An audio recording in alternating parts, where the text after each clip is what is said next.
Mutton எடுத்தீங்க அப்படின்னா ஒரு டைம் கண்டிப்பாக இந்த மாதிரி ட்ரை பண்ணி பாருங்கள். செட்டிநாடு மட்டன் சுக்கா எப்படி பண்ணுறதுன்னு சொல்லி பார்க்கலாமா?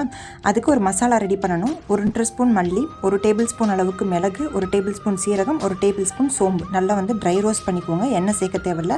அது கூடவே காரத்துக்கு தகுந்த வரமிளகாய் சேர்த்துக்கலாம். நல்லா வந்து வறுத்துட்டு ஒரு பிளேட்டில் கொட்டி ஆற வச்சுருங்க. இப்போ வந்து ஒரு பாத்திரத்தில் நல்லெண்ணெய் விட்டுக்கோங்க. நல்லெண்ணெய் விட்டுட்டு கருவேப்பிலை, வரமிளகாய் போட்டு நல்லா வந்து பொரிஞ்சதும் அது கூடவே வந்து சின்ன வெங்காயம் சேர்த்துக்கலாம். ஒரு 10லேருந்து 15 சின்ன வெங்காயம் சேர்த்து நல்லா வதக்கிக்கோங்க. அது கூடவே இஞ்சி பூண்டு பேஸ்ட் 1 டேபிள் ஸ்பூன் சேர்த்துக்கலாம். அது கூடவே மஞ்சத்தூள், உப்பு போட்டு இஞ்சி பூண்டு பேஸ்ட்டோட பச்சை வாடை போகிற அளவுக்கு நல்லா வந்து வதக்கிக்கோங்க. அது கூடவே ஏற்கனவே மஞ்சத்தூள், உப்பு, இஞ்சி பூண்டு பேஸ்ட் எல்லாம் சேர்த்து வேக வச்ச மட்டனை இது கூட சேர்த்துக்கலாம். சேர்த்துட்டு நல்லா ஒரு டைம் மசாலா கோட் ஆகிற மாதிரி ஒரு டைம் நல்லா மிக்ஸ் பண்ணி விட்டுக்கலாம்.